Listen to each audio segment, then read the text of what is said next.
Capítulo 1. El narcisismo patológico de Donald Trump. Incluso para un no profesional, salta a la vista que en Donald Trump hay algo que no funciona. Para los que sepan lo que es el narcisismo patológico, el presidente de Estados Unidos elegido en noviembre de 2016, con su chulería, su conducta extravertida, su falta total de inhibición y de empatía, es un ejemplo paradigmático. Desde que comenzó la campaña electoral de Donald Trump, hubo psiquiatras estadounidenses que dieron la voz de alarma en lo relativo a sus trastornos de personalidad. El 4 de octubre de 2016, el abogado James A. Herb inició un primer procedimiento oficial de incapacitación ante el Tribunal de Florida, que fue inmediatamente rechazado por los magistrados. Al día siguiente de la elección, John Garner, profesor de psiquiatría de la Universidad Johns Hopkins, Maryland, hizo pública una petición que decía: Donald Trump presenta una enfermedad mental grave que lo hace psicológicamente incapaz de cumplir con las obligaciones del presidente de Estados Unidos. Su petición recogió más de 70.000 firmas. A finales de 2016, 3 profesores de psiquiatría escribieron al presidente Obama para pedir que el vencedor de la elección se sometiera a un examen psiquiátrico, expresando su gran preocupación acerca de la impulsividad, la hipersensibilidad a la crítica y la aparente incapacidad para distinguir la fantasía de la realidad del nuevo presidente. Cuando Donald Trump se instaló en la Casa Blanca en enero de 2017, la cuestión volvió a plantearse. James A. Herb inició un nuevo procedimiento invocando el artículo 3 de la 25ª enmienda, que prevé la sustitución del presidente por el vicepresidente en caso de incapacidad para ejercer el poder y cumplir con los deberes del cargo, que fue rechazado por el tribunal el 21 de febrero de 2017. En febrero de 2017, un grupo de más de 1.000 psiquiatras y psicólogos creó Citizen Therapists Against Trumpism para alertar acerca del perfil psicológico preocupante del nuevo presidente. En marzo de 2017, 2 eminentes psiquiatras estadounidenses, Robert J. Lifton y Judith Herman, en una carta abierta a The New York Times, denunciaron el perfil psicológico peligroso del presidente Trump. Posteriormente, otra petición, Need to Impeach, lanzada por el multimillonario Tom Steyer, fue firmada por más de 5 millones de estadounidenses. Pero la resistencia también se ejerció en la calle, pues unos 4 millones de personas se manifestaron en la Marcha de las Mujeres al día siguiente de la investidura de Donald Trump. Diagnóstico clínico. Trump marca todas las casillas. Sin embargo, no todos los especialistas están de acuerdo sobre la personalidad compleja de Donald Trump. Aunque algunos eminentes psiquiatras estadounidenses consideran que padece un trastorno de la personalidad narcisista, otros estiman que solo presenta una fuerte personalidad. La dificultad estriba en que, deontológicamente hablando, un psiquiatra no puede establecer un diagnóstico sobre un individuo sin haberlo visitado personalmente. Cabe recordar que ya en agosto de 2016, la Asociación Americana de Psiquiatría publicó un comunicado para condenar la práctica de un diagnóstico a distancia. Según dicho comunicado, eso podía menoscabar la confianza del público en la psiquiatría. Se refería a la regla Goldwater, adoptada en 1973 por la asociación, según la cual diagnosticar a un personaje público sin el examen pertinente y sin su autorización vulnera la deontología médica. Esta problemática, en efecto, ya había sido objeto de debate durante la campaña para la elección presidencial de 1964, cuando una revista preguntó a miles de psiquiatras si el candidato Barry Goldwater era psicológicamente apto para ser presidente. Más de 1.000 psiquiatras declararon que sería incapaz, y Goldwater ganó ulteriormente un proceso por difamación contra esa declaración. El narcisismo patológico de un individuo se establece generalmente a partir de un test basado en el Diagnostic and Statistical Manual of Mental Disorders, DSM, que es el Manual Internacional de Clasificación de las Enfermedades Mentales, cuya 5ª edición se publicó en 2013. Véase el capítulo 3. Para el psiquiatra Allen Frances, coautor del DSM-5, Trump puede ser un narcisista de primera, pero eso no lo convierte en un enfermo mental. Los argumentos que da para explicar ese punto de vista son bastante sorprendentes. porque no padece la angustia y la deficiencia que conducen al diagnóstico de un trastorno mental. Y añade, un mal comportamiento raras veces es un signo de enfermedad mental.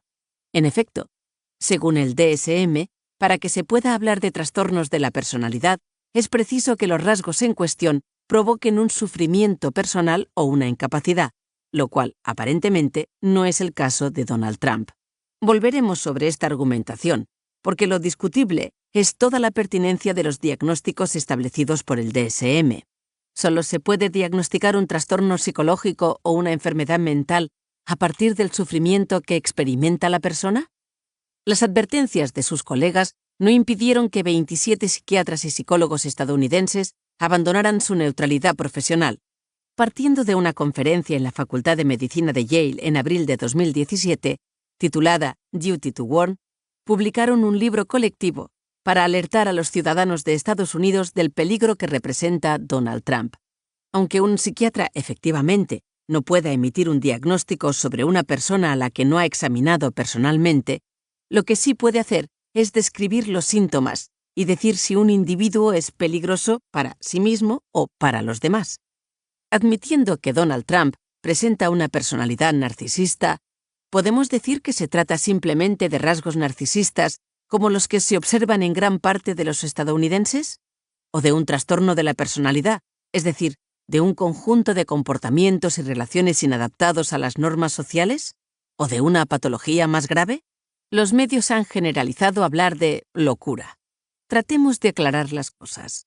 Más adelante discutiremos sobre la pertinencia del test inspirado en el DSM, que a nuestro entender es poco matizado. Véase el capítulo 3. Pero puesto que los psiquiatras estadounidenses lo usan como referencia, vamos a emplearlo para analizar la personalidad de Donald Trump. Veremos que marca todos los ítems del trastorno de la personalidad narcisista, tal como la describe el DSM-5. Naturalmente, también presenta rasgos pertenecientes a otros trastornos de la personalidad, pero eso ahora es secundario. Según el DSM-5, el trastorno de la personalidad narcisista se describe así. Se trata en general de fantasías o de comportamientos grandiosos, de una necesidad de ser admirado y de falta de empatía, que ya están presentes al comienzo de la edad adulta y se evidencian en contextos diversos, como atestiguan al menos 5 de las 9 manifestaciones que vamos a citar y comentar. Los 9 criterios del trastorno de la personalidad narcisista. 1. El sujeto tiene un sentido grandioso de su propia importancia. Sobreestima, por ejemplo, sus realizaciones y sus capacidades. Espera ser reconocido como superior sin haber efectuado nada que lo justifique. Donald Trump está instalado, y siempre lo ha estado, en la omnipotencia. Se cree especial, por encima de todo y de todo el mundo. Anything we want is now possible.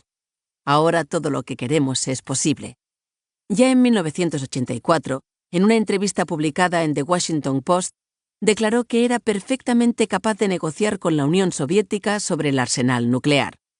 Tardaría 1 hora y media en aprender todo lo que hay que saber sobre los misiles. De todas formas, creo que ya sé lo principal. Se jacta sin ningún pudor. La única diferencia entre yo y los demás candidatos es que yo soy más honrado, y mis mujeres son más guapas. Mis dedos son largos y bonitos, lo mismo, y esto está bien documentado, que algunas otras partes de mi anatomía. Su elección para el cargo supremo no lo ha calmado y ha seguido jactándose, porque presumir es instintivo en él, no tiene filtro. Y eso es sin duda lo que puede llevarlo a cometer errores por exageración, como en su conferencia de prensa del 16 de febrero de 2017. No creo que haya habido ningún presidente electo que, en tan poco tiempo, haya hecho lo que hemos hecho nosotros. Luego, en julio de 2017. Durante toda mi vida, mis 2 grandes cualidades han sido la estabilidad mental y ser, digamos, realmente inteligente. En agosto de 2018, después de que el que había sido su abogado lo acusara de haber violado la ley electoral, afirmó en Fox News: «No veo por qué habría que destituir a alguien que ha hecho un supertrabajo». 2. Está absorbido por fantasías de éxito ilimitado, de poder, de esplendor, de belleza y de amor ideal. El mundo de Trump se caracteriza por el énfasis, el superlativo y la hipérbole. Creo que voy a ser el mayor productor de puestos de trabajo jamás creado por Dios. En el discurso de investidura del 20 de enero de 2017, empleó varias veces los términos great, fantastic, incredible, incredibly y brilliant, especialmente para calificar a los miembros de su futura administración. Para presentar a sus colaboradores, siempre utiliza el superlativo. Del patrón de ExxonMobil, Rex Tillerson, nombrado secretario de Estado, encargado de Asuntos Exteriores, en febrero de 2017, y despedido un año más tarde, dijo: «Es el más grande, el hombre de negocios más hábil del planeta. Es increíble. Todo lo suyo tiene que ser siempre lo más grande. La marca Trump es la más grande. La Trump Tower es la más alta y la más llamativa. Hasta el punto de que ha falsificado la numeración de los pisos para que pareciera más alta de lo que es».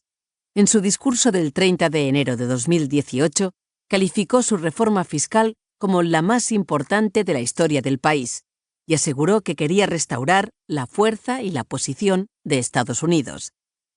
Nada es lo bastante grande para él y quiere recuperar el retraso de su país en el campo de la conquista espacial y lograr el dominio estadounidense del espacio. 3. Cree ser especial y único, y está convencido de que solo pueden admitirlo o comprenderlo las instituciones y las personas especiales y de alto nivel. Aunque se presente como un populista, Donald Trump en realidad solo trata con los más grandes, los únicos dignos de él. Entre los políticos, solo respeta a los machos dominantes, los que están a su altura, con los que puede echar un pulso. En el largo apretón de manos que intercambió con el nuevo presidente francés, Emmanuel Macron, el 25 de mayo de 2017 en Bruselas, hay que ver una prueba de reconocimiento mutuo. Macron resistió, lo cual le permitió ser aceptado por su homólogo, pero el presidente estadounidense no pudo resistir luego la necesidad de realzarse con un gesto paternalista, quitándole a Macron una mota del hombro. En su equipo ha confiado los cargos más altos a varios multimillonarios. La mayoría de esas personas han nacido ricas, han estudiado en escuelas elitistas y han seguido redondeando su fortuna en la edad adulta. A Trump le gustan los hombres fuertes y habla mejor de los autócratas y los dictadores que de los presidentes moderados. Ha elogiado, por ejemplo, al presidente filipino Rodrigo Duterte, elegido en mayo de 2016, a pesar de sus métodos expeditivos en la guerra sangrienta que mantiene contra los narcotraficantes, afirmando en mayo de 2017 que hacía un trabajo increíble con el problema de la droga. He is doing an unbelievable job on the drug problem. En el fondo, Donald Trump quisiera tener más poder del que tiene, porque la democracia le importa poco. Para él no es más que un obstáculo para su afán de omnipotencia. Y por eso, en marzo de 2018, admiró la decisión del presidente chino Xi Jinping de suprimir los límites a su mandato presidencial, diciendo entonces de él que era genial. ¿Es porque pensaba que solo los poderosos podían comprenderlo, por lo que Donald Trump expresó muy pronto su admiración por Vladimir Putin? Con Kim Jong-un, el joven dirigente de Corea del Norte desde 2012, inició una batalla de egos, jactándose en enero de 2018 de tener una arma nuclear más grande que la de Rocket Man. Pero como quería lograr un acuerdo para apuntarse un éxito, allí donde sus predecesores habían fracasado, a fin de ser especial y único, según los términos del DSM-5, lo cual probablemente también le convenía al presidente norcoreano para rehabilitar su imagen en la escena internacional, acabó encontrándolo simpático y divertido. 4. Tiene una necesidad excesiva de ser admirado. Trump comprendió muy pronto que, como sucede con las estrellas del espectáculo o la reina de Inglaterra, tiene que ser fácil reconocerlo. Cuida, por tanto, su físico para no pasar inadvertido. Al crear en 2004 el programa de telerrealidad The Apprentice, pudo colmar su insaciable sed de hacerse publicidad, pues el programa le permitía aumentar su fama. Como su necesidad de estar en el centro de las cosas es totalmente compulsiva, adhirió su nombre a todos los productos que comercializa: sus casinos, sus bistecs, su vino, sus edificios y su universidad. Lo que le importa es ser famoso, que se hable de él, aunque sea para criticarlo. Y para eso está dispuesto a decir toda clase de barbaridades racistas y sexistas, cosa que a los medios les encanta. ¿Saben? Poco importa lo que escriban los medios mientras uno tenga a su disposición un joven y bello. Se jacta constantemente de sus hazañas y, como un niño, suelta informaciones secretas para impresionar a sus invitados. Aunque no sea debida a su política, en cuanto aparece una buena noticia en los mercados financieros, la utiliza para presumir en sus tweets. Para él, la política exterior es como un show de telerrealidad. Primero hay que provocar un poco, después viene un anuncio, y luego es preciso que el acontecimiento, como su reunión con Kim Jong-un, sea un evento especial retransmitido y comentado en todos los medios. Es una forma de demostrarle al mundo entero que él es mejor que su predecesor. 5. Cree que todo le es debido. Espera gozar siempre de un trato especialmente favorable y que sus deseos se vean automáticamente satisfechos. Considera que no le debe nada a nadie, que puede permitirse decir y hacer lo que le plazca y que sus deseos deben ser siempre satisfechos. Cuando algo no le gusta, cree que como presidente puede arreglarlo con un simple tuit. En julio de 2017, por ejemplo, anunció en Twitter la prohibición de los transgéneros en las Fuerzas Armadas, pero un general anunció que la decisión no se aplicaría. En un tuit del 4 de junio de 2018, a propósito de la investigación sobre la injerencia rusa en su campaña, escribió: «Como han establecido numerosos expertos, tengo el derecho absoluto de indultarme yo mismo. Pero, ¿por qué debería hacerlo si no he hecho nada malo?». En su delirio de grandeza, como un niño pequeño, Donald Trump se había imaginado a sí mismo como un superhéroe, y sigue teniendo rabietas cuando no obtiene lo que quiere o cuando se le lleva la contraria. Así, por ejemplo, ha impedido varias veces expresarse a un periodista de la CNN y ha estigmatizado a los artistas que se negaron a actuar en la ceremonia de su investidura. Cree que está por encima de la ley, y cuando fue elegido, se negó a publicar su declaración de impuestos. En febrero de 2017, quiso influir en el director del FBI, James Comey. «Espero que encuentres la manera de dejar eso, de soltar a Flynn. Es un buen tipo». Comey confirmó haber recibido presiones del presidente para que abandonase la investigación sobre Michael Flynn, su ex asesor de seguridad nacional, implicado en el caso de la injerencia rusa en la elección presidencial. 6. Explota al otro en las relaciones interpersonales. Utiliza a los demás para alcanzar sus fines. Para él, el otro no existe, o mejor dicho, existe como un instrumento a su servicio. Para satisfacer los intereses de las grandes empresas y de sus homólogos multimillonarios, Trump derogó en los primeros meses de su mandato 14 grandes normas ambientales, financieras y laborales en materia de salud y seguridad. Es el, después de mí, el diluvio. Abrogó numerosos textos sobre protección medioambiental y condiciones de trabajo. Dijo haber reclutado a los mejores y a los más grandes, pero no dudó en despedirlos con un simple tuit en cuanto emitieron alguna crítica o se negaron a obedecer sus caprichos. Así es como en un año y medio ha despedido a 3 directivos de comunicación, a 3 asesores de seguridad y a 3 secretarios. «You are fired». Tras utilizar a su abogado Michael Cohen, lo criticó cuando éste afirmó bajo juramento, en agosto de 2018, haber comprado el silencio de 2 acusadoras. Si alguien busca un buen abogado, le aconsejo vivamente que no contrate los servicios de Michael Cohen. No solo están a su disposición los demás, sino que la realidad debe plegarse a la idea que él se hace de esta. Es lo que explica las fake news, de las que hablaremos más adelante. Su única preocupación es mantenerse en el poder, ser reelegido y dejar su huella en la historia. 7. Falta de empatía. No está dispuesto a reconocer ni a compartir los sentimientos y necesidades de los demás.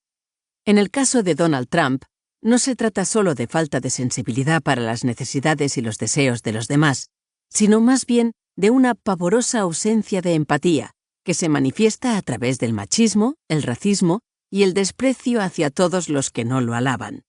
Durante la campaña electoral de 2016, se burló de un periodista discapacitado y se vengó de Ted Cruz, su adversario en las primarias, insinuando que su padre había tenido algo que ver con el asesino de JFK. En otra ocasión, se burló de la madre de un capitán musulmán caído en combate. Donald Trump es evidentemente racista, pero en él ni siquiera se trata de una convicción bien asentada. Ocurre que, al identificarse con los blancos judeocristianos, le es imposible compartir las visiones y la cultura de los que son diferentes a ese modelo de fantasía. Así, empleó la expresión «países de mierda» para referirse a varias naciones africanas. Y para asegurarse el electorado de «blanquitos», jugó con la fibra identitaria, halagando el resentimiento popular. Por otra parte, cree que todos los musulmanes son terroristas en potencia, y los describió celebrando el ataque al World Trade Center de septiembre de 2001. También es incontestablemente sexista, desprecia a las mujeres y no se corta un pelo a la hora de demostrarlo. Su rival republicana, Carly Fiorina, era demasiado fea para ser presidenciable. Una periodista que lo criticó no era más que una idiota reducida a sus menstruaciones. También se jactó de poder agarrar a las mujeres por los genitales. Como todos los narcisos, está tan centrado en sí mismo que es incapaz de prestar atención a los demás. Tanto cuando denunció en mayo de 2017 el Acuerdo de París sobre el cambio climático, firmado por 195 países al final de la Conferencia de las Partes, COP21 en 2015, como cuando quiso acabar con el Obamacare, siempre se ha mostrado indiferente a las consecuencias para las personas de sus decisiones. En agosto de 2017, pese a la gravedad de las inundaciones causadas por la tempestad Harvey en Texas, Trump siguió negando la realidad de los riesgos ligados al cambio climático e incluso suavizó las medidas decididas por Barack Obama para hacer frente a las inundaciones. Para ahorrar, redujo las ayudas sociales a los más desfavorecidos. Solamente se preocupa de lo que puede darle prestigio o contribuir a alimentar su amor propio. En la primavera de 2018, cuando endureció sus ataques contra la inmigración ilegal hasta la tolerancia cero, separando a los padres de los hijos en las familias sin papeles, lo hizo sin ninguna consideración, solo para complacer a sus electores. Si después suavizó su posición, fue por temor a que esa medida demasiado impopular afectara a las elecciones de mitad de mandato. Actúa únicamente por oportunismo, ya que los demás no le interesan, salvo si es bueno para su imagen. 8. Envidia a menudo a los demás y cree que los demás lo envidian. A un narciso patológico no le basta con tener una visión grandiosa de sí mismo. Necesita que los demás reconozcan sus cualidades y lo proclamen. Donald Trump está convencido de que los demás envidian sus capacidades, como afirmó en mayo de 2013. Lo siento por los losers y los haters, pero mi coeficiente intelectual es de los más altos. Tras su victoria electoral, soportó mal que Hillary Clinton hubiese obtenido 2,8 millones de votos más que él. Tuiteó que, de no ser por los millones de personas que han votado ilegalmente, él se habría llevado el voto popular. Cuando es el primero en denunciar las fake news, en sus clubs de golf manda pegar una primera página falsa del prestigioso Time con su efigie. Como un niño que piensa que sus padres tratan mejor a sus hermanos y hermanas, compara constantemente las ventajas relativas de los demás países, y eso es lo que guía sus decisiones en el ámbito del comercio internacional.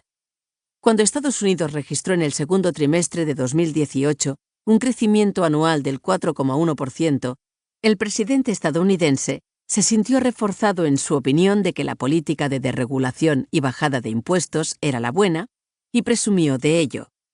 Desde nuestra llegada, constatamos que se han creado 400.000 puestos de trabajo en el sector manufacturero. Miles de millones de dólares regresan a Estados Unidos. Reabren fábricas. El mundo entero nos envidia. 9. Muestra actitudes y comportamientos arrogantes y altaneros.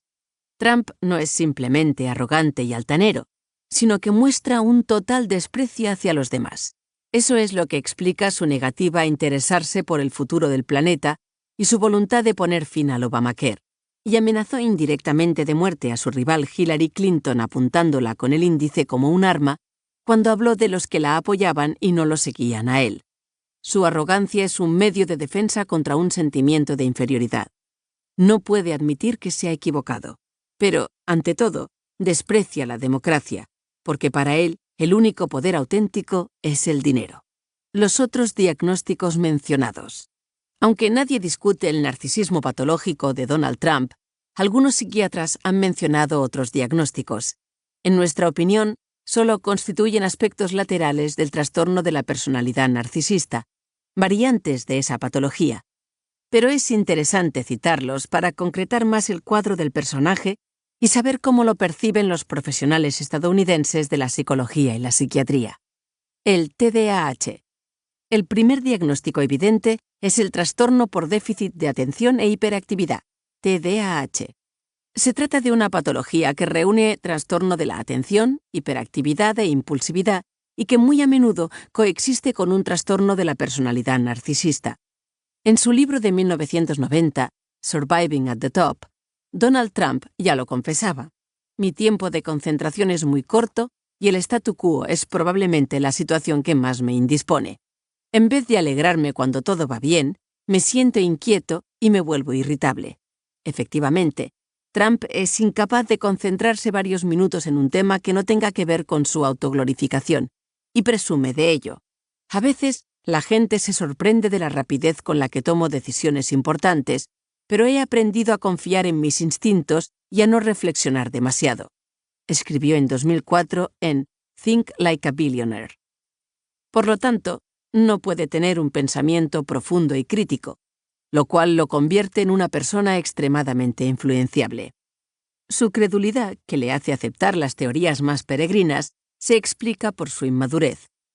Pese a aparentar una gran seguridad en sí mismo, Donald Trump es muy manipulable.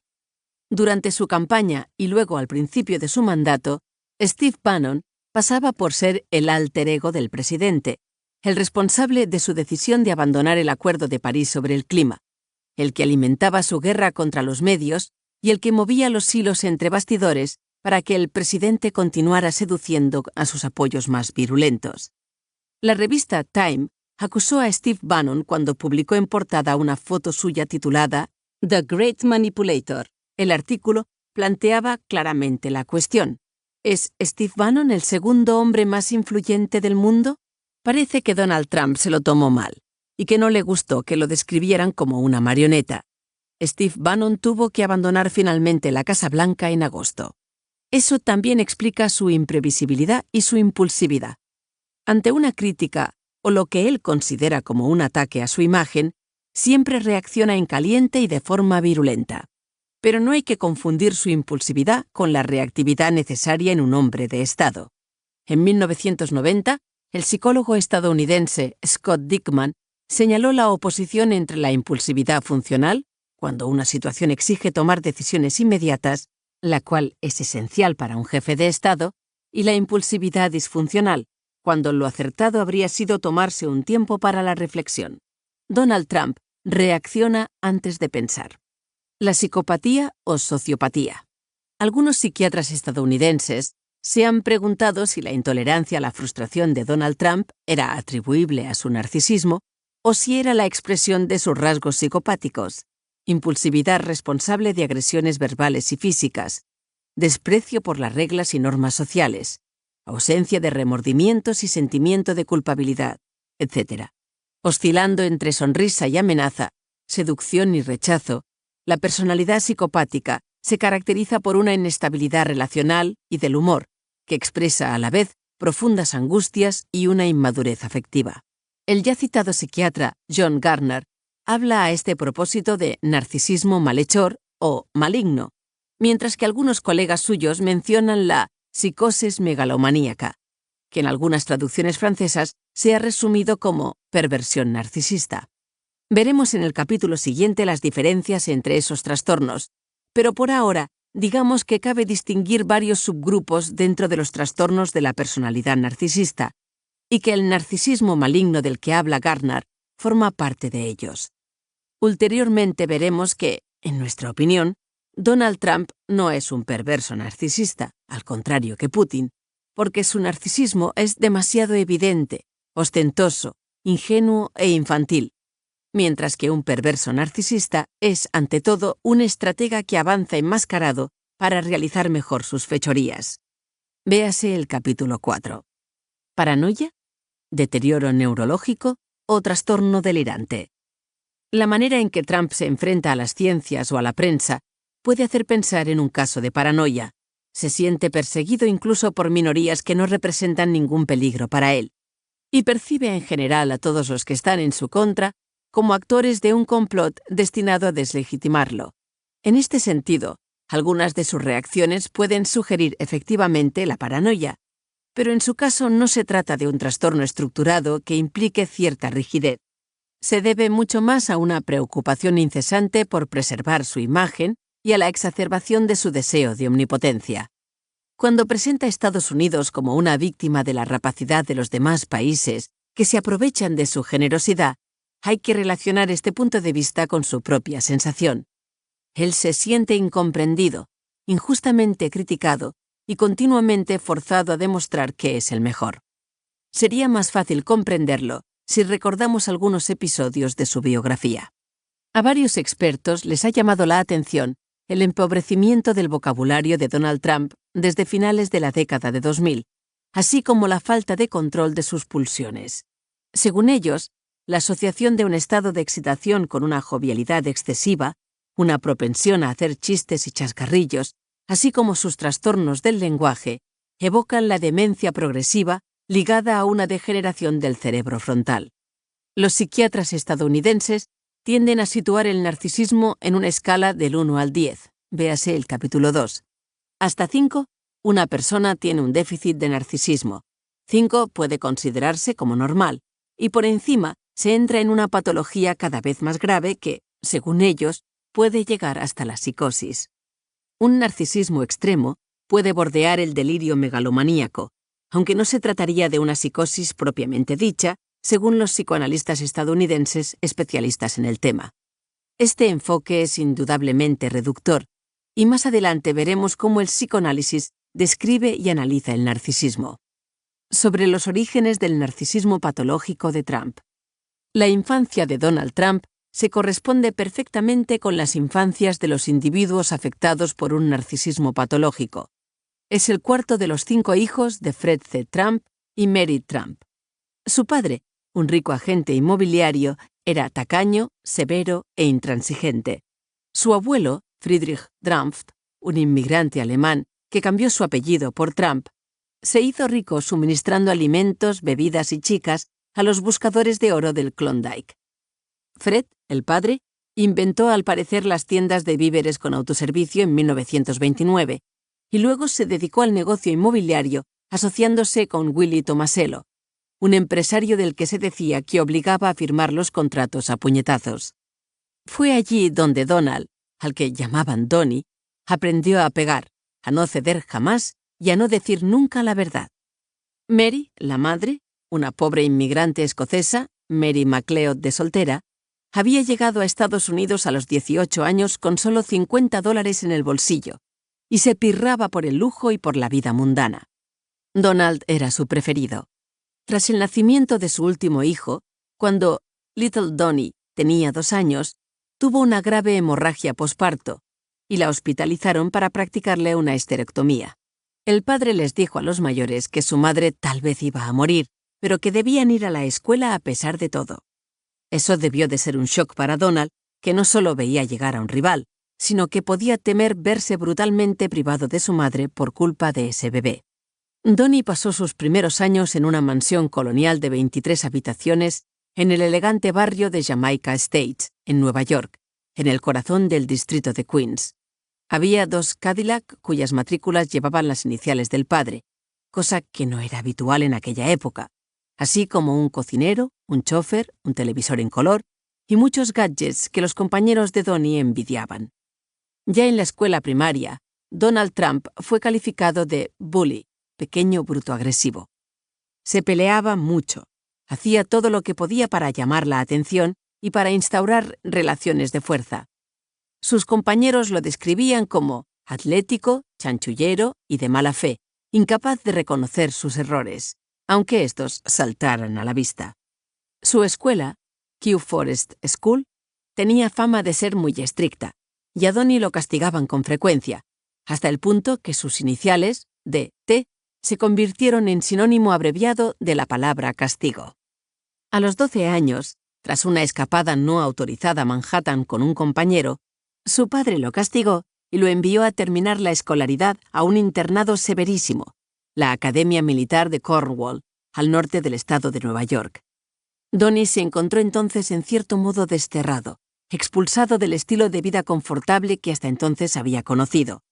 Permaneció 5 años en aquel internado machista y jerarquizado, donde destacó por ser impulsivo y pendenciero. En los negocios, Donald Trump siempre ha sabido mantenerse en los límites de la legalidad. Ha conocido 4 concursos de acreedores y ha salido más o menos bien parado de algunas transacciones dudosas, pero sin sentirse nunca responsable de nada. Siempre ha presentado sus fracasos como victorias y ha sabido rehacerse, aunque fuera cediendo algunas participaciones más. Pronto comprendió que la celebridad de su nombre vendía. Lo comercializó para promociones inmobiliarias, pero también para marcas de colchones o de vodka, aunque no bebe ni una gota de alcohol, clubs de golf, rascacielos, etc. Se reinventó como logo humano y levantó un imperio virtual, escribe su biógrafa Wenda Blair. En 2002, Mark Barnett, el creador de Survivor, el primer show de telerrealidad, le propuso presentar The Apprentice, un programa en el que unos jóvenes rivalizarían para ganar un empleo en su imperio. Trump aceptó de inmediato, menos por razones financieras que por aumentar su celebridad.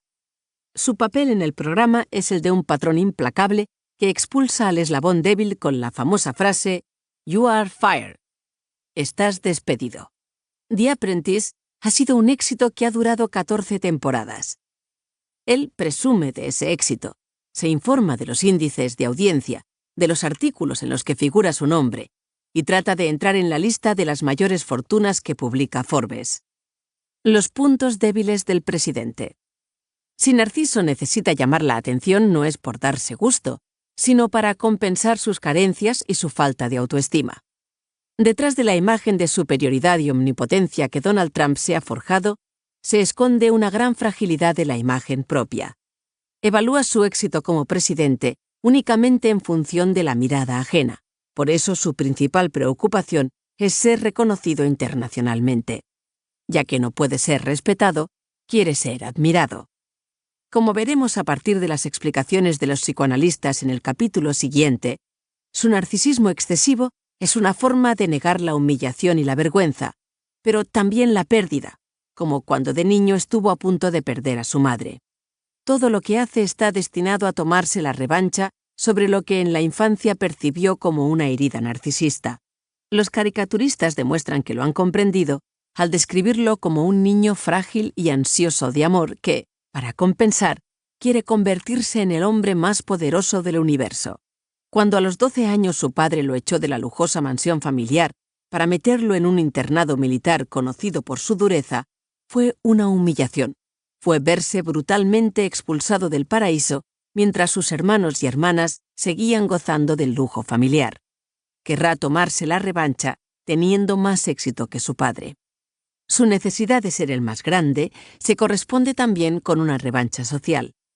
El ensayista Donald Morrison, que estudió en Filadelfia al mismo tiempo que Donald Trump, dijo que en la universidad tenía pocos amigos y que no intentaba tener más. Era un loner, un solitario. Durante mucho tiempo, explica Morrison, a pesar de su riqueza y su celebridad, no fue aceptado por las élites sociales de Nueva Inglaterra, porque era demasiado llamativo y vulgar. Ni siquiera pudo ser aceptado en uno de los clubes de golf más prestigiosos de la región y, para compensar, acabó comprando el suyo. Según National Review, lo veían como a un bufón ridículo con un mal gusto que no se había visto desde Calígula, que ha actuado en un bodrio de película con Bo Derek y que vive en un falso Versalles en la Quinta Avenida. Pero su herida más importante, la que por lo visto lo decidió a lanzarse a competir por la Casa Blanca, es la humillación pública que recibió de Barack Obama durante la cena de los corresponsales en la Casa Blanca en abril de 2016.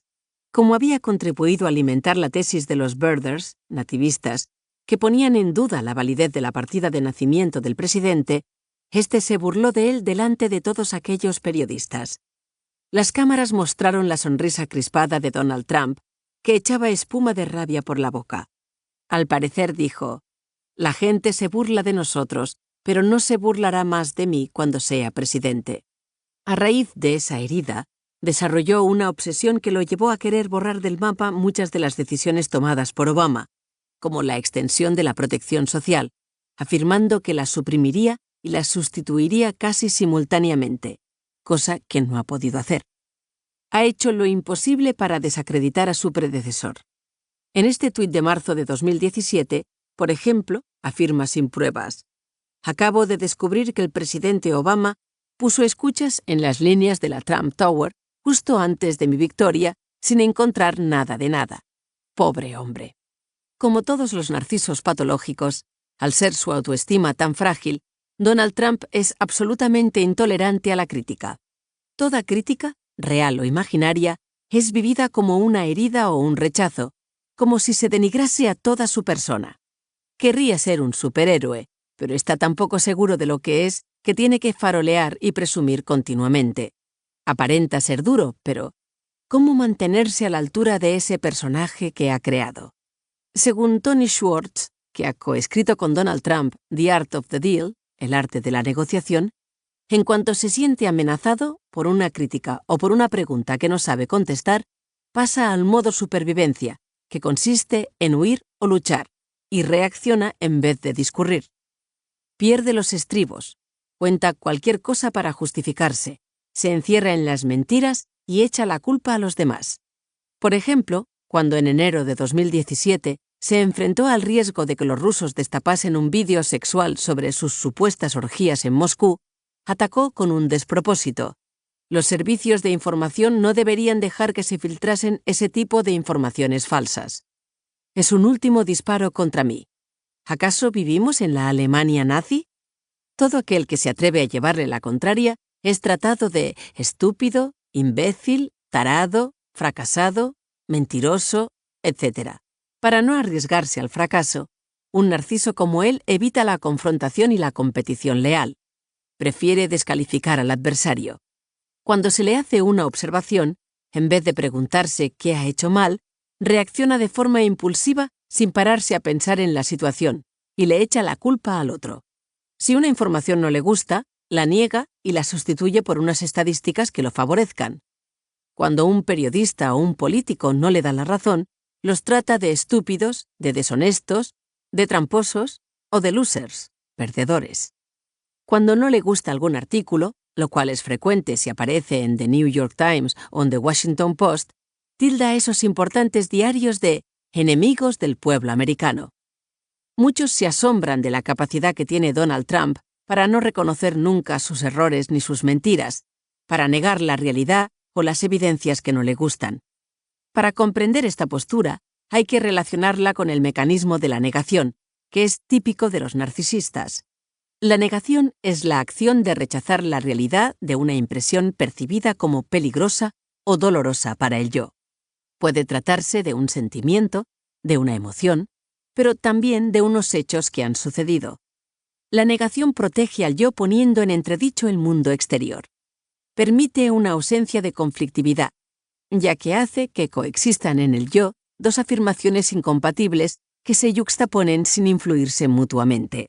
Con las mentiras y las tergiversaciones de la realidad, Donald Trump pretende simplemente salir bien parado y seguir siendo siempre el mejor, el más grande.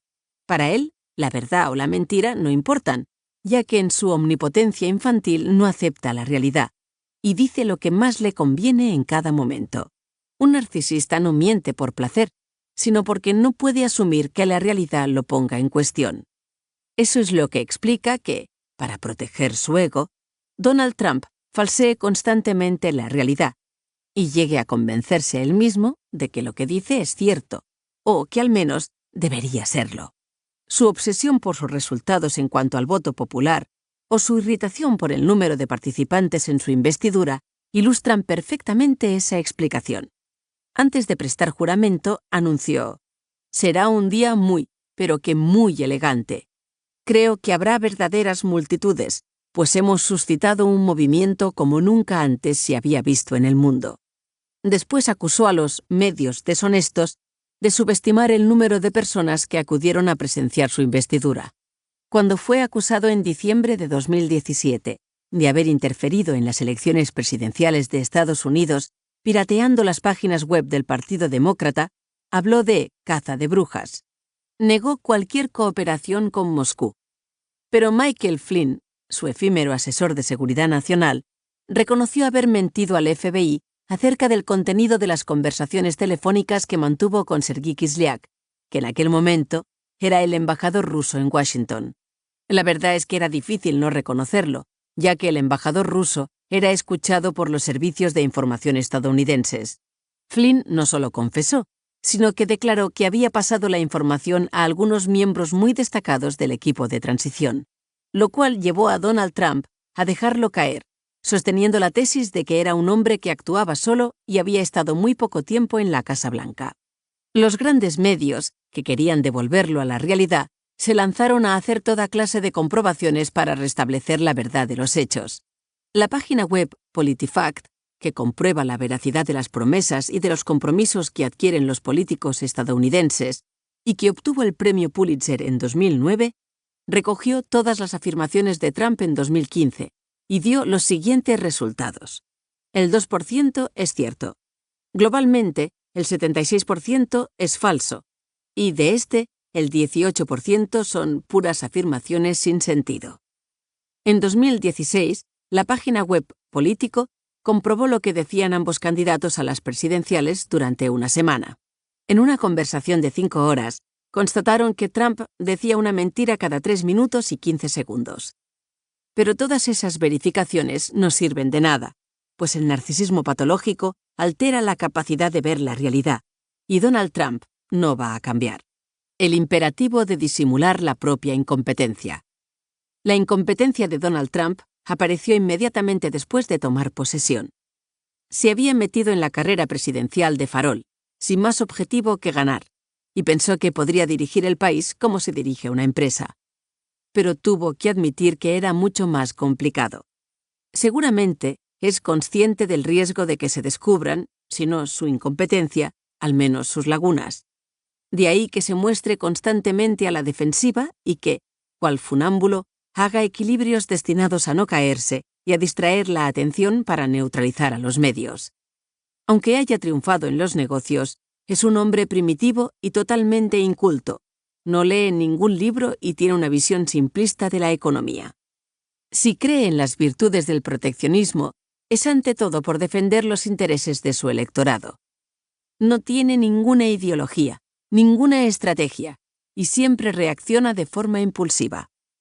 Como necesita ser el centro del espectáculo, evita las discusiones multilaterales y prefiere las reuniones a dos, sobre todo cuando lo reciben con honores. En la diplomacia, como hacía en los negocios, es adepto a la presión, a las demostraciones de fuerza, a las amenazas y a las sorpresas, y no vacila en incumplir la palabra dada. Para él, el comercio es una guerra en la que se pierde o se gana. Lo que le importa es estar en una posición dominante y llevarse el gato al agua. Es ante todo un hombre de negocios, el rey del cambalache, excelente vendedor y embaucador.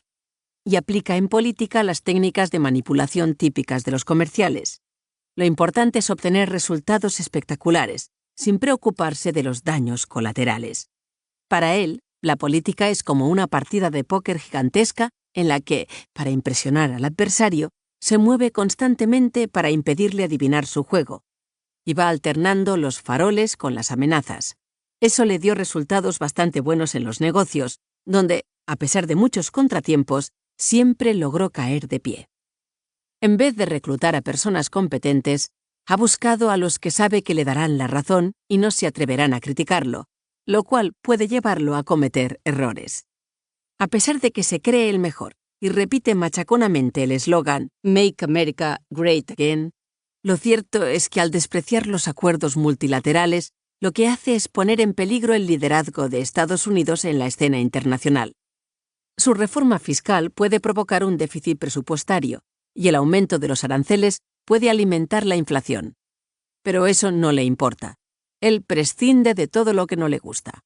Así, por ejemplo, cuando las investigaciones científicas demuestran que el calentamiento global es consecuencia del consumo de hidrocarburos y de las industrias contaminantes, él recorta la financiación de la investigación sobre estos temas. El 15 de diciembre de 2017, mandó prohibir que el Center for Disease Control, una importante agencia de salud pública, emplease determinados términos en los documentos oficiales para la preparación del presupuesto de 2019. Son palabras que corresponden a las obsesiones del presidente. Feto, que sugiere el derecho al aborto y que él quiere sustituir por persona humana en gestación. Transgénero, porque, si bien Donald Trump no ha logrado prohibir que las personas transgénero se incorporen al ejército, sigue luchando contra su reconocimiento y el de los homosexuales. Diversidad, que hace referencia al modelo multicultural estadounidense. Derecho, que asegura la preeminencia de lo jurídico sobre lo político y lo económico. Y vulnerable, que fomenta la solicitud hacia el prójimo. Prohíbe también las expresiones basado en evidencias y basado en la ciencia, lo cual demuestra su desprecio por las demostraciones racionales que él sustituye por opiniones. En un editorial sobre la ignorancia abismal de Trump en temas de geopolítica, Thomas B. Edsall, de The New York Times, descubre, sin mencionarlos, los mecanismos de la patología que padece a todas luces el presidente estadounidense, el efecto Dunning-Kruger. Se trata de una característica cognitiva que hace que las personas incompetentes en ciertos terrenos sobreestimen sus aptitudes. Según Thomas Chamorro Premusic, profesor de Psicología Laboral en el University College de Londres y en la Universidad de Columbia, si hay tantas personas incompetentes en puestos clave de las organizaciones, es sobre todo porque se trata de hombres narcisistas, que son más proclives a enmascarar sus lagunas con demostraciones de arrogancia o de carisma, lo cual, por desgracia, se confunde con el liderazgo atribuible en general a los dirigentes. Como veremos, gracias a su capacidad de acumular poder e influencia, los narcisistas pasan por campeones del liderazgo a los ojos del común de los mortales. Véase el capítulo 8. Esos rasgos de carácter los ayudan a convertirse en dirigentes, pero también son la causa de su deshonestidad y de su incompetencia. Otros trabajos han demostrado que si una persona incompetente dotada de una personalidad narcisista se encuentra en un contexto en que el colectivo tiene un bajo nivel de cohesión, es fácil que emerja como líder. Su comunicación y sus virtudes. El lenguaje de Trump es pobre pero terriblemente eficaz, como señaló en 2017 el periodista del Express, Clément Danier, citando a Cécile Alduy, profesora de literatura francesa en la Universidad de Stanford. Es un discurso inmediatamente comprensible que divide un mundo complejo en categorías simples y definitivas.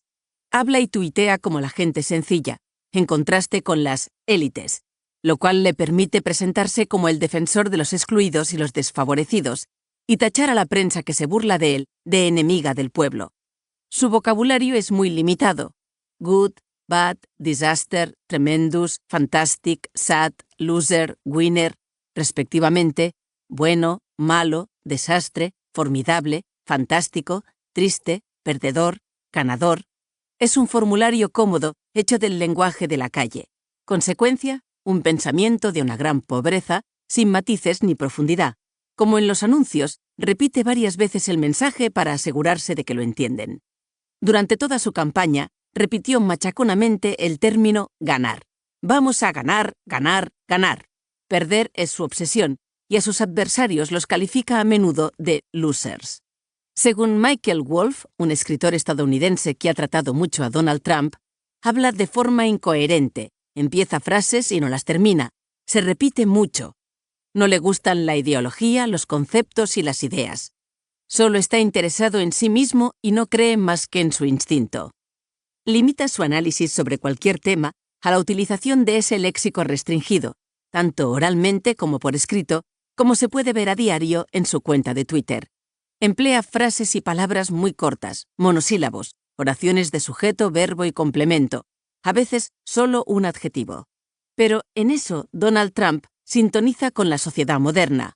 Con la aceleración de la información, según pudo constatar en 2017 el profesor de comunicación Jason Harsin, las formas de argumentación se hacen cada vez más cortas para adaptarse al internauta medio, que pasa menos de 10 segundos en cada página, y 1 de cada 2 lee menos de 110 palabras por página. Habla con frecuencia en segunda persona, dirigiéndose directamente a los que le escuchan con imperativos que les implican directamente, y termina las frases con palabras fuertes, herida, muerte, problema. Pese a la incoherencia de algunos de sus discursos y tweets y a su léxico limitado, la simplicidad de sus mensajes le permite llegar a la mayoría. Con él, los mensajes serios se anegan en un océano de trivialidades e insignificancia, lo cual le ayuda a disimular su incompetencia. Eso hace que Donald Trump esté muy bien adaptado a nuestra época y a las redes sociales, que valoran las aseveraciones más radicales y polémicas. Dice lo que la gente quiere oír, con lo que él ha llamado la truthful hipérbole verídica, parte del principio de que la gente es como él y le gusta creer que una cosa es la más grande, la mejor y la más espectacular. Los narcisos siempre están en lo excesivo y en la hipérbole. Trump es una mina de oro para los tabloides, y eso le gusta. Con sus problemas conyugales y sus declaraciones a bocajarro, mi mujer Ivana es una manager brillante, le pagaré $1 al año más todos los vestidos que quiera. Ofrece un espectáculo permanente en los medios, encantados con la audiencia que le reporta. Durante su campaña, organizó mítines gigantescos en estadios, dio entrevistas interminables por televisión, pero sobre todo, comprendió que gracias a comentarios racistas y sexistas, monopolizaba la atención de los medios y se aseguraba una publicidad gratuita, disimulando al tiempo su verdadera personalidad. Fue en el año 2009, a raíz de la promoción de un libro, cuando Donald Trump se inscribió por primera vez en Twitter, @RealDonaldTrump. Primero lo utilizó para opinar sobre sus adversarios en las elecciones y luego para mantener el contacto con sus electores. Sus tweets más desinhibidos, cuenta la periodista de Le Monde, Guillemette Faure, surgen por la mañana y los fines de semana, a las horas en que el jefe del Estado no tiene a nadie a su alrededor, cortocircuiteando los canales habituales y los medios. Se presenta como alguien que se dirige directamente a la gente para influir en ellas sin arriesgarse a que alguien desvele sus mentiras. En enero de 2017, a una pregunta del periodista de la CNN, Jim Acosta, Trump contestó, "You're fake news". Usted es una noticia falsa. Luego lo repitió en un tuit, "Fake news, a total political witch hunt". Las informaciones falsas, una auténtica caza de brujas política. Cualquiera de sus tweets, incluso los más absurdos, como el del 31 de mayo de 2017, donde habla de Covfefe, ejercen una irresistible fuerza de atracción y la gente se fija en ellos. Luego él se muestra como un niño que se divierte por haber logrado tomar el pelo a sus detractores. Aquel día, Donald Trump colgó un tuit que nadie entendió. "Despite the constant negative press Covfefe", que podríamos traducir como "pese a la constante y negativa Covfefe mediática". Inmediatamente, Twitter se desató. ¿Qué quiso decir el presidente estadounidense? ¿Había algún sentido oculto detrás de esa palabra? ¿O Trump simplemente tuiteó más deprisa que su sombra? Voluntariamente o no, ese tuit agitó la red durante unas horas, hasta que apareció otro mensaje, una vez borrado el primero. ¿Quién podrá adivinar el verdadero significado de Covfefe? Divertíos. A través de sus tweets, Donald Trump puede desahogarse mediante insultos y contraverdades, y también puede transmitir sus opiniones. Los tweets que envía diariamente, a veces varios seguidos, podrían considerarse como ciberacoso, ya que a menudo da rienda suelta a su agresividad, como el 29 de junio de 2017. He oído que Morning Joe, un programa de poca audiencia, hablan mal de mí, no lo veáis más. Entonces, ¿cómo es que la loca de Mika, que tiene un coeficiente intelectual bajísimo, junto con Joe el psicópata, vino 3 noches seguidas a Mar-a-Lago en la víspera de Año Nuevo e insistió tanto en verme? Estaba sangrando mucho por un estiramiento facial. Le dije que no. Donald Trump es apañado, oportunista y tiene olfato, unas cualidades que, como veremos, son muy útiles para trepar. Como muchos narcisos, tiene una inteligencia animal que le permite descubrir el punto débil de la gente y también captar las expectativas y los miedos de la audiencia. Para llegar a donde está, ha utilizado su poder económico y sus éxitos, presentándose como el hombre fuerte, capaz de reasentar los valores estadounidenses frente a los cambios del mundo. Unos valores, según él, conservadores, entre los que se incluyen la xenofobia y el proteccionismo. Su popularidad se ha mantenido hasta las elecciones de mitad de mandato en noviembre de 2018 porque se posiciona como enemigo de lo políticamente correcto, algo que gusta a muchos de sus conciudadanos. Ha sabido aglomerar unos intereses particulares a veces opuestos, como los de los republicanos tradicionales, que quieren disminuir el poder del Estado federal, y los de los más perjudicados por la globalización, que buscan protección contra la inmigración y el librecambismo. Lo único que le importa es ganar. No cambiará porque es el espejo de una sociedad. Cuando Donald Trump resultó elegido, muchos observadores pensaron que el cargo lo normalizaría. Pero, como había dicho Barack Obama poco antes de las elecciones, ser presidente no cambia a un hombre, solamente acentúa su forma de ser. Como veremos, no es posible curarse de un narcisismo patológico extremo. Véase el capítulo 4. El poder supremo nunca podrá curar a Donald Trump de su inmensa necesidad de compensar sus inseguridades, porque para cambiar hay que ser capaz de reconocer los propios errores y las propias debilidades, cosa que él es incapaz de hacer. Hay quien ha emitido la hipótesis de que podría estar fingiendo ser un alborotador para crearse un personaje y lograr sus fines. Estaría poniendo en práctica la estrategia del loco, teorizada por el exsecretario de Estado Henry Kissinger, que consiste en ser imprevisible y hacer creer al adversario que te has vuelto loco para así obtener ventaja en las negociaciones. Pero es poco probable, ya que sigue siendo el mismo con su patología y no intenta cambiar. Desde el principio, más que querer gobernar, Donald Trump soñaba con salir vencedor de la batalla presidencial. En el fondo, el cargo no le interesa, solo le interesan el poder y la notoriedad. Él simplemente quiere ganar.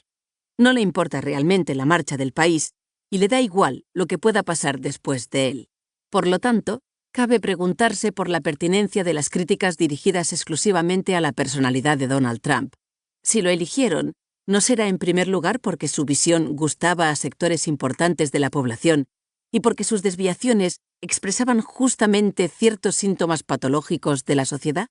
De hecho, parece ser que el fenómeno Trump, y sobre ello volveremos, constituye la culminación de un largo proceso de narcisización de la sociedad de Estados Unidos, y su patología refleja como un espejo la patología de una parte significativa de los norteamericanos y de muchos europeos. Este presidente es en efecto la encarnación de la fantasía estadounidense: hacer mucho dinero, ser el más listo y ganarles la partida a los intelectuales y otros diplomados del establishment. El anticonformismo de Donald Trump y sus discursos populistas gustan objetivamente a muchos de sus compatriotas, que son cada vez más narcisistas. Conscientemente o no, al repetir machaconamente su eslogan, Make America Great Again, este presidente se hace eco del deterioro de la autoestima nacional de muchos de sus conciudadanos. Y sin duda es lo que explica que, a pesar de los ataques y de las críticas de las que ha sido y sigue siendo objeto, incluso dentro de las filas de su propio partido y por parte de presidentes de grandes empresas, su popularidad electoral no haya bajado en realidad en las elecciones de mitad de mandato. La auténtica pregunta se refiere, pues, a los electores que se han dejado seducir por un hombre abiertamente racista, sexista y capaz de mentir sin complejos. ¿Cómo han podido elegir a semejante individuo para ese puesto de responsabilidad? Querer descalificarlo invocando su salud mental y no sus ideas y su política, más que debilitarlo, podría fortalecer a sus partidarios. Si me ha parecido importante volver sobre las circunstancias del acceso de Donald Trump a la presidencia de Estados Unidos, es porque, en mi opinión, se trata de una manifestación especialmente significativa de un proceso social y político que también se está dando en el resto del mundo. Uno de los factores esenciales de su elección es, en efecto, que el sistema político de Estados Unidos y los mercados financieros, de los que sigue siendo el centro, están cada vez más dirigidos por narcisos, igual que los lobbies de las armas y el petróleo. Asimismo, observamos desde la década de 2000 en muchos países, incluso europeos, el auge de hombres fuertes y autoritarios que buscan acumular cada vez más poder y se fijan como objetivo imponer el orden y la seguridad en sus países, aunque sea a expensas de la libertad y los derechos de los ciudadanos. De ahí el interés de intentar comprender cómo se ha forjado la personalidad de Donald Trump y de todos los narcisos que nos rodean. Es útil para ello repasar la evolución que ha sufrido el concepto de narcisismo en el psicoanálisis freudiano y luego en el psicoanálisis estadounidense, como veremos en el capítulo siguiente. Después hablaremos de cómo han utilizado este concepto los sociólogos y de cómo, posteriormente, se ha degradado.